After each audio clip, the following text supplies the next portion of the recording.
사울이 오기 전날에 여호와께서 사무엘에게 알게 하여 이르시되 내일 이맘때에 내가 베냐민 땅에서 한 사람을 내게로 보내리니 너는 그에게 기름을 부어 내 백성 이스라엘의 지도자로 삼으라. 그가 내 백성을 블레셋 사람들의 손에서 구원하리라. 내 백성의 부르짖음이 내게 상달되었으므로 내가 그들을 돌보았노라 하셨더니 사무엘이 사울을 볼 때에 여호와께서 그에게 이르시되 보라, 이는 내가 내게 말한 사람이니 이는 내 백성을 다스리리라 하시니라. 사울이 성문안 사무엘에게 나아가 이르되 선견자의 집이 어디인지 청하건대 내게 가르치소서 하니 사무엘이 사울에게 대답하여 이르되 내가 선견자이니라. 너는 내 앞서 산당으로 올라가라. 너희가 오늘 나와 함께 먹을 것이요 아침에는 내가 너를 보내되 내 마음에 있는 것을 다 너에게 말하리라. 사흘 전에 이른 내 암나기를 염려하지 말라 찾았느니라. 온 이스라엘이 사모하는 자가 누구냐? 너와 내 아버지의 온 집이 아니냐 하는지라. 사울이 대답하여 이르되 나는 이스라엘 지파의 가장 작은 지파 베냐민 사람이 아니니까 또 나의 가족은 베냐민 지파 모든 가족 중에 가장 미약하지 아니하니까 당신이 어찌하여 내게 이같이 말씀하시나이까 하니 사무엘이 사울과 그의 사환을 인도하여 객실로 들어가서 청한 자 중 상석에 앉게 하였는데 객은 30명 가량이었더라. 사무엘이 요리인에게 이르되 내가 네게 주며 네게 두라고 말한 그 부분을 가져오라. 요리인이 넓적다리와 그것에 붙은 것을 가져다가 사울 앞에 놓는지라. 사무엘이 이르되 보라, 이는 두었던 것이니 내 앞에 놓고 먹으라. 내가 백성을 청할 때부터 너를 위하여 이것을 두고 이 때를 기다리게 하였느니라. 그날에 사울이 사무엘과 함께 먹으니라. 그들이 산당에서 내려 성읍에 들어가서는 사무엘이 사울과 함께 지붕에서 담화하고 그들이 일찍이 일어날새 동틀 때쯤이라. 사무엘이 지붕에서 사울을 불러 이르되 일어나라, 내가 너를 보내리라 하매 사울이 일어나고 그 두 사람 사울과 사무엘이 함께 밖으로 나가서 성읍 끝에 이르매 사무엘이 사울에게 이르되 사환에게 우리를 앞서게 하라 하니라. 사환이 앞서가므로 또 이르되 너는 이제 잠깐 서 있으라. 내가 하나님의 말씀을 내게 들려주리라 하더라. 아멘. 오늘 이 말씀은 하나님의 선지자 사무엘이 사울을 만나는 이야기입니다. 근데 이 이야기 가운데 하나님의 행하시는 것, 하나님이 사울을 세우시는 그러한 내용의 부분입니다.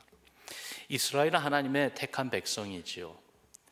애굽에서 그들을 구출해내시고 이끌어내셔서 하나님의 백성으로 삼아주셨는데 이 이스라엘 백성들에게 하나님이 말씀을 주셨습니다. 출애굽기 19장에 보니까 세계가 다 나에게 속하였나니 너희가 내 말을 잘 듣고 내 언약을 지키면 너희는 모든 민족 중에서 내 소유가 되겠고 너희가 내게 대하여 제사장 나라가 되며 거룩한 백성이 되리라. 하나님의 백성 삼으셨다는 것이 무슨 말인가? 하나님과 언약을 맺은 그의 백성들, 이 말씀에 보면은 세 가지로 분명히 하나님은 그 뜻을 알게 하셨어요. 하나님의 소유가 된 이스라엘이라고 하셨습니다. 하나님이 책임져 주신다는 말씀이에요. 보호해 주시고 모든 것을 공급해 주시며 인도해 주시겠다는 말씀이죠. 하나님에 대하여 제사장 나라라고 또한 말씀하셨습니다. 하나님이 주신 특별한 사명을 가진 나라로서 세계 만국으로 하나님 앞에 다 나아오도록 그렇게 지도하고 인도하는 나라가 되게 하겠다 말씀하신 것이죠. 또한 하나님에 대하여 거룩한 백성이라 했습니다. 거룩하다, 구별됐다는 뜻이죠. 세상과 구별되고 하나님께 구별된 백성이 되게 하셔서 하나님의 성품을 담고 하나님은 어떤 분이신지 하나님의 영광을 드러내는 그러한 백성이 되게 하시겠다. 이게 바로 애굽에서 노예 민족이었던 이스라엘을 구출하시고 이끌어내셨을 때에 가지셨던 하나님의 뜻이었습니다.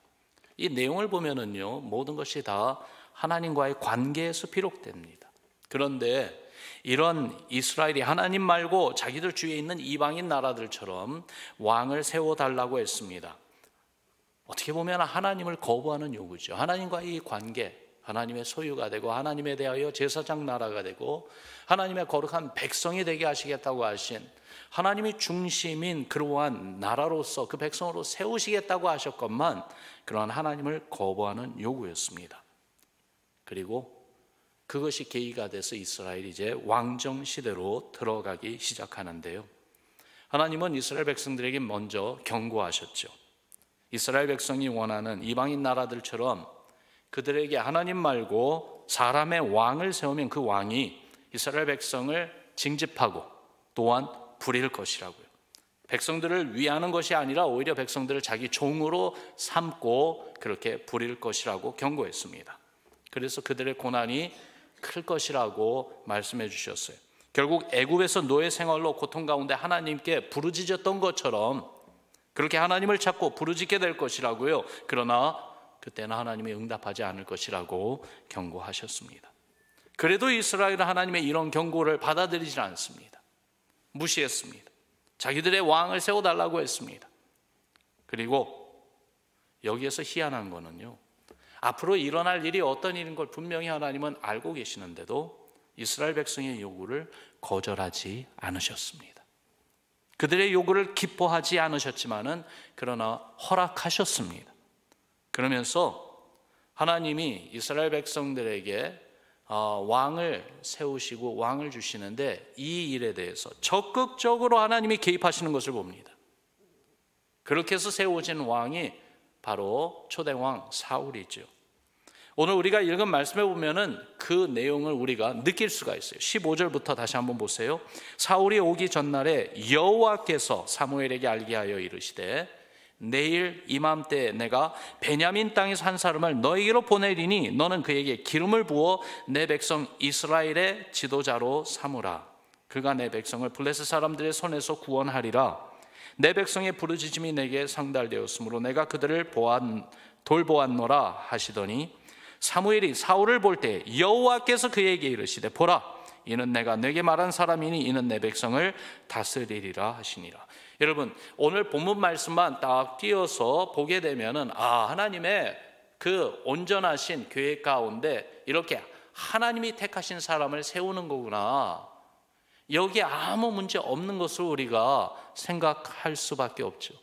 그러나 이 사무엘상 8장 그리고 9장 전체적으로 이 컨텍스트 배경을 볼 때는 이것이 하나님이 기뻐하시는 일은 아니었어요. 그런데도 백성들의 요구를 하나님은 거부하지 아니하시고 허락하셨어요. 허락하실 때는 소극적으로 하신 것이 아니라 오히려 적극적으로 하나님께서 개입하셔서 그 백성들이 원하는 왕을 세우는 그 일에 하나님이 여기에서 일하신 것을 우리가 봅니다. 여기서 한번 잠시 생각을 해보죠. 하나님이 원하시지 않으시면서 왜 거부하지 아니하시고 허락하셨을까요? 하나님의 뜻을 굽히신 것입니까? 하나님도 어쩔 수 없어서 그 백성들의 요구 때문에 타협하신 것입니까? 아닙니다. 하나님은 이미 이러한 일이 있을 것을 알고 계셨습니다. 이 백성들 마음에 이러한 소망이 생기고 또한 하나님의 선지자 사무엘에게 와서 이렇게 자기들의 소원하는 것을 아뢰면서 요구하는 그런 일이 있기도 전에 하나님은 벌써 이러한 일들이 일어날 것을 이미 다 알고 계셨습니다. 이스라엘 백성이 이방 나라들처럼 자기들의 왕을 세워달라고 할 것을 이미 다 알고 계셨어요. 신명기 17장에 보면은 거기에 하나님께서 이제 가나안 땅에 들어가기 전에 하나님의 백성 이스라엘에게 해주신 말씀 가운데 바로 그 내용을 미리 예언하시고 또한 그 가운데 하나님의 선한 뜻대로 인도하고자 하시는 귀한 계시의 말씀을 주신 것이 나옵니다. 신명기 17장 14절에서 20절에 있는 말씀, 거기에 한 부분을 읽어드릴게요.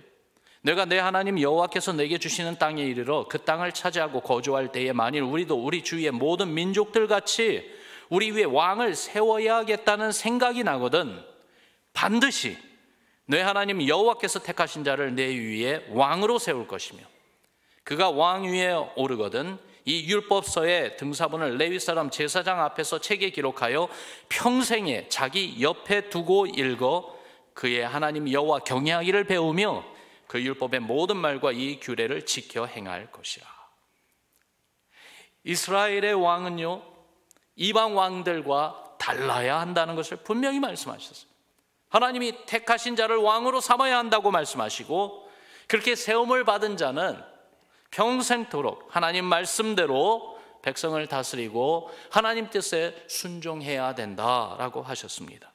이렇게 이스라엘 백성이 원해서 세워진 왕은 하나님의 대리자로 행해야 한다 말씀하신 것이죠. 그래서 사울을 첫 왕으로 세우신 하나님의 모습을 볼 수가 있습니다. 여러분, 하나님이 세우시는 이러한 사울 초대 왕, 이 내용 전체적으로 전개되는 이 모습을 보면서 얼마나 정말 하나님의 생각이 우리보다 앞서가고, 그리고 하나님의 뜻은 사람의 뜻보다 훨씬 크다는 것을 우리가 느낄 수가 있지 않습니까? 또한 하나님이 이렇게 직접 친히 세우시는 사울을 볼 때에 그는 어떤 사람이었는가, 그 내용을 보면은 또한 여기에서 중요한 그러한 영적 교훈을 우리가 얻을 수가 있습니다. 사울은 어떤 사람이었습니까? 사무엘상 9장 1절과 2절에 보면은 그를 소개하면서 나오는데, 베냐민 지파의 기스라 이름하는 유력한 사람의 아들이라고 했습니다. 그의 아버지는 유력한 사람이었습니다. 그 말은 힘과 부가 있어서 영향력을 행사하는 사람이라는 것입니다. 그런 아버지를 둔 아들이지만은 9장에서 쭉 읽어볼 때에 소개되는 이 사무엘의 성품을 보면은 3절 내용을 보면은 그가 아버지의 말씀에 순종합니다. 암나귀를 잃었을 때에 그 나귀를 찾으러 나가라, 찾아오라 그랬을 때 순종했어요. 그리고 자신이 맡은 일에 최선을 다하는 모습을 4절에 가면은 볼 수가 있어요. 또한 그 과정 가운데 시간이 지체되니까 아버지를 배려하는, 걱정하실까 배려하는 그 사울의 마음을 또한 5절에서 우리가 읽을 수 있습니다. 다시 말해서 사울은 어떤 사람인가? 효자였다, 우리가 그렇게 생각할 수가 있어요. 그리고 아버지가 자기에게 부탁하고 맡긴 그 일에 대해서 성실했던 사람이에요. 그뿐만이 아니라 유력한 집안의 아들이었음에도 불구하고 자기 가족을 미약한 가족일 뿐이라고 21절에 고백하는 것을 보면은 그는 겸손한 사람이었다는 생각이 듭니다. 그렇습니다. 성실하며 겸손한 사람, 사울이었던 것 같습니다. 그런 그를 하나님이 높여주시는 것을 봅니다. 아무나 하나님이 택하신 것이 아니라 이렇게 정말 준비된 어떠한 성품과 그리고 어떤 마음의 자세를 가지고 있는 그러한 사람을 하나님이 세우시는 것을 보죠. 선지자 사무엘을 통해 여러 사람이 모인 자리에서 사울을요, 하나님이 어떻게 세워주신가 보니까 그를 상석에 앉게 해주었습니다. 중요한, 하나님이 인정하시고 하나님이 높여주시는 사람이라는 것이죠. 그리고 준비된 가장 좋은 요리를 그에게 대접해 주었습니다. 그러면서 10장에 가서는요, 그에게 기름을 붓고 왕으로 세워주십니다. 하나님이 그를 왕으로 세우신다는 말씀을 주십니다. 하나님이 그를 왕으로 분명히 세우신 것이라고 징표를 주십니다. 그리고는 하나님의 영이 그에게 크게 임하게 하셨습니다. 이렇게 계속해서 말씀을 주시고 징표를 주시고, 또한 하나님의 영 성령으로 그에게 강하게 임하게 하시면서 하나님이 사울을 이스라엘 백성의 왕으로 세우시는 것이다, 하나님이 세우시는 것이다 라는 것을 분명히 보여주고 있습니다. 이 말씀을 생각해 보면서 오늘 이 아침에 우리가 좀 깨닫는 것이 있어야 되겠어요. 여기에서 우리에게 주시는 영적 교훈, 첫 번째는요, 우리 하나님의 생각, 우리 하나님의 뜻은 우리보다 앞서고 또한 선하다는 사실입니다. 여러분, 이것을 우리가 꼭 기억합시다. 우리의 연약함, 심지어 우리의 악함을 아시면서도 미리 예비하시고 미리 준비하시고 돌보시는 우리 하나님이세요. 이방인 나라들처럼 왕을 원한다는 이스라엘 백성들의 생각보다도 훨씬 더욱 앞서가시는 우리 하나님은 오늘도 우리의 부족하고 심지어 부끄러운 생각과 모습보다도 훨씬 더욱 앞서가시며 정말 모든 것을 합력하여 선을 이루시는 우리 하나님이십니다. 정말 우리의 그 부족함, 악함도 우리 하나님을 깜짝 놀라게 하지 않습니다. 하나님의 마음을 기쁘게 해드리지 못하고 서운하게 해드리고 슬프게 해드릴 수 있다 할지라도 우리 하나님, 우리로 인해서 어찌할 바를 모르는 그러한 분은 절대로 아니십니다.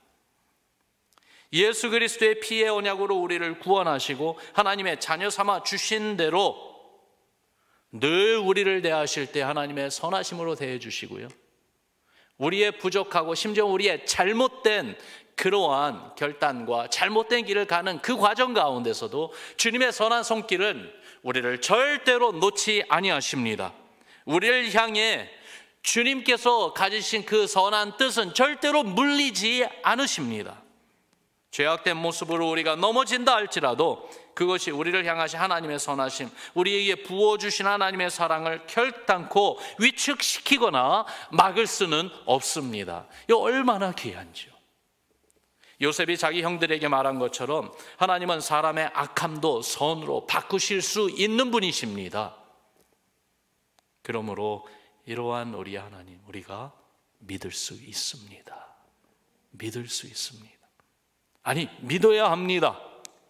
하나님이 우리에게 베푸신 그리스도의 십자가 은혜를 항상 바라보고 의지하며 어떤 경우에도 하나님의 선하시고 또한 하나님을 신뢰할 수 있다는 그 신앙 꼭 간직해야 될 줄로 압니다. 우리는 연약해서 주님 바라봐야 되는데 주님 바라보지 않고 주위 환경 바라보고요, 걱정하지 말라고 말씀하시는 그 말씀 앞에서도 걱정하고 그러면서 정말 잘못된 것을 간구하고 그런 경우도 있어요. 때로는 하나님께서 우리가 가는 그 길을 때로는 막지 않으시는 것 같아요. 그 길로 가면은 더욱더 고난을 당하고 더욱더 슬픔을 당한다는 것을 아시면서도 우리에게 경고하시는데도 우리가 그 말씀을 듣지 않고 고집할 때에 그 길로 가라고 허락하시는 듯한 그러한 때도 있어요. 그렇다 할지라도 우리의 생각보다 더욱더 앞서가시는 하나님의 선한 뜻과 계획 가운데 이루어지고 있기에 결국은 그 모든 과정을 통해서 선하신 주님을 알게 하시고 또한 그 은혜 가운데 돌아오게 하시고 하나님의 선하심을 보게 해 주실 줄을 믿습니다. 그래서요, 어떤 경우에도 주님 바라보는 우리의 시선 놓치지 맙시다. 어떤 경우에도 주님 의지하는 우리의 신앙 내려놓지 맙시다. 오히려 순간순간 주님이 미리 계획하시고 주님이 미리 알고 계셔서 우리에게 권고하신 그 주의 말씀이 무엇인지 항상 주의 말씀에 귀를 기울이며 주의 뜻을 이루어가기에 힘쓰는 여러분과 저 우리 모두 되기를 주의 이름으로 축원합니다. 더욱이 나아가 두 번째는요, 하나님의 선한 뜻을 이루기 위하여 하나님은 겸손한 자를 사용하신다는 것을 다시 한번 우리 마음에 새깁시다. 겸손한 자를 사용하십니다. 그래서 겸손해야 합니다. 여러분 따라합시다. 겸손하겠습니다. 꼭 기억합시다. 겸손해야 합니다. 겸손해야 주님이 주의 뜻대로 주님의 때에 높여주십니다. 겸손해야 주의 말씀을 받아들일 수가 있어요.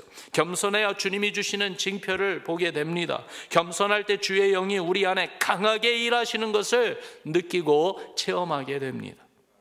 겸손함은요, 나 자신을 비우는 것이에요. 낮추는 것이에요.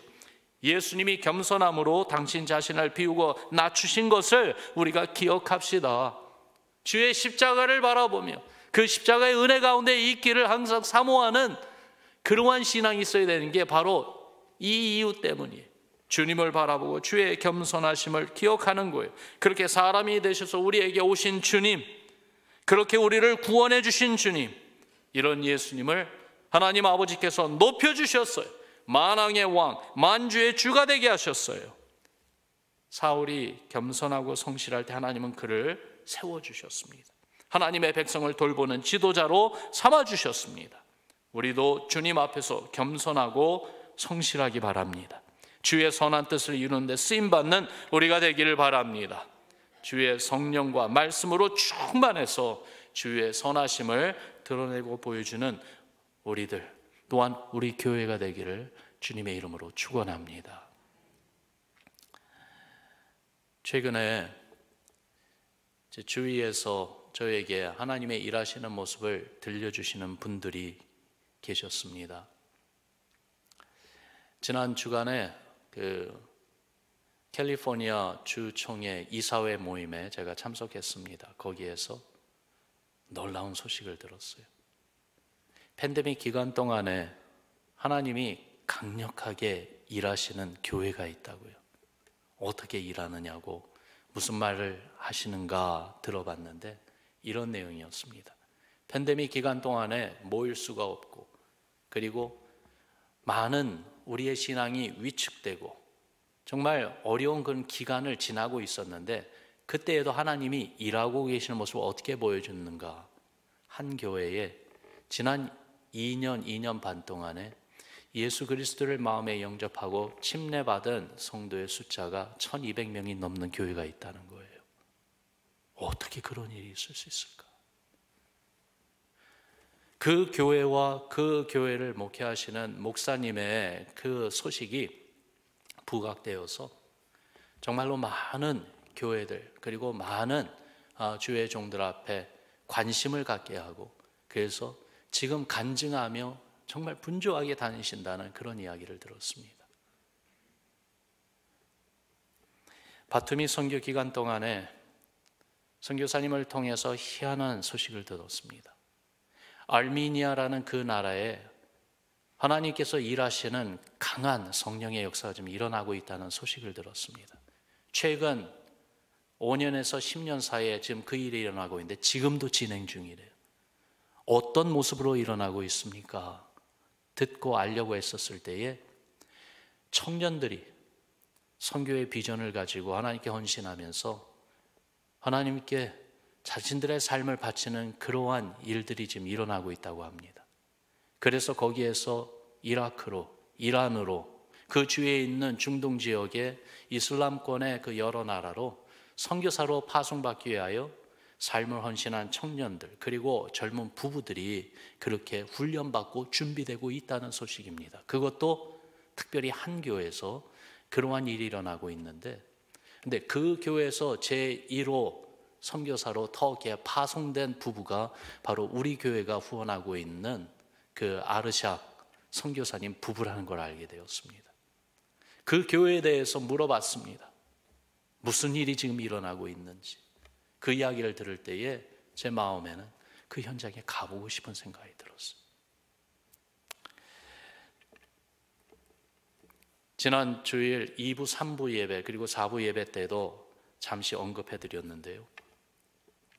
미국 교회 역사 가운데 참 희한한 하나님의 행하시는 일들을 이렇게 보게 되는데 거의 50년마다 한 번씩 하나님의 교회를 영적으로 깨어나게 하시고 또한 부흥의 운동을 일으키시는 그러한 모습을 미국 교회 역사를 보면 볼 수 있다고 합니다. 그러면서 가장 최근에 하나님께서 그렇게 강력하게 정말 미국 전역을 스위핑하는 그러한 부흥의 역사를 보여주었던 가장 최근은 언제였는가 보니까 Jesus Movement 1970년대입니다. 그때에 Calvary Chapel하고는 여러분들 들어보셨을 거예요. 그 교회들이 시작이 됐어요. 그리고 그때에 많은 젊은이들이 하나님 나라를 위하여 헌신하며 정말 주님의 일에 달려가는 그러한 일들이 시작이 되었었습니다. 그런데 그 Jesus Movement가 일어난 그 시기부터 현재 2020년대를 계산해 보면은 벌써 50년가량이 지금 지난 현 시점에 와 있다는 겁니다. 그러면서 어느 때보다도 더욱더 하나님이 다시 우리 가운데 놀라운 일을 행하는 것을 보여주실 텐데 사모하며 기도하며 정말로 하나님이 일하는 그 주의 손길을 붙잡고 그 일에 참여하기를 우리 같이 간구하자고 그렇게 격려하고 권고해 주시는 그러한 목사님의 이야기도 들었습니다. 이런 이야기를 들으면서 제 마음에 한 가지 소원이 생겼어요. 하나님께서 행하시는 놀라운 부흥이 여기서부터, 우리에게부터, 우리 교회로부터 시작되게 하옵소서. 우리 주위에 일어나고 있는 일들을 보면 전쟁의 소식, 그리고 또한 이 팬데믹이라고 하는 질병으로 인해서 온 세계가 고통과 그리고 어려움을 당하고 있고요. 경제적으로 지금 더욱더 힘들어져 가고 있다. 뉴스 보도를 통해서도 그렇고, 그리고 또한 제가 다녀온 주총회에서도 보니까요, 교회 리더십들, 그분들 이야기 가운데 어쩌면 우리 앞에 경제적으로 아주 힘든 그러한 날들이 지금 막 다가오고 있는데 우리가 기도하며 준비해야 된다는 암울한 그러한 뉴스도 함께 나눠주셨어요. 이런 걸 볼 때 상황과 환경을 보면은요, 어려운 시절입니다. 그러나 이때에도 분명히 아는 것은 선하신 하나님은 이미 미리 알고 계셨고, 주님의 선한 뜻을 이루고자 미리 계획하시고 주님은 지금도 일하고 계신다는 것입니다. 더욱이 나아가서 주님의 그 선한 일을 이루시고자, 주님의 방법과 주님의 뜻대로 이루고자 주께서 찾으시는 그러한 겸손한 자들, 겸손한 하나님의 사람들을 주님은 또한 일으켜 세우신다는 것이죠. 그렇다면 주여, 우리가 주님 앞에 엎드리겠습니다. 우리가 주님 앞에 기도하겠습니다. 우리가 우리의 마음을 비우겠습니다. 우리를 주님이 붙잡으시고 우리를 사용하여 주옵소서. 사울을 세우시는 하나님, 오늘날 이 시대에 우리를 세워 주옵소서. 다윗을 세우시는 하나님, 결국은 우리 주 예수 그리스도, 우리의 구원주 되시는 우리 예수님을 왕 중의 왕, 주 중의 주로 세우신 우리 하나님께서 주님의 몸된 교회, 우리 교회를 세우셔서 하나님의 선한 뜻을 이루어 주옵소서. 이 시대에 하나님의 부흥을 우리에게 허락하여 주옵소서 하는 간절한 기도가 제 마음에 있게 되었어요. 여러분, 같이 기도해 주시길 바랍니다. 겸손한 자를 주님이 기뻐하시며 세우셔서 주의 선한 뜻을 이루어 가시는 주의 손길에 붙잡힌 바 되는 우리의 신앙, 그리고 우리 교회 되기를 주의 이름으로 축원합니다.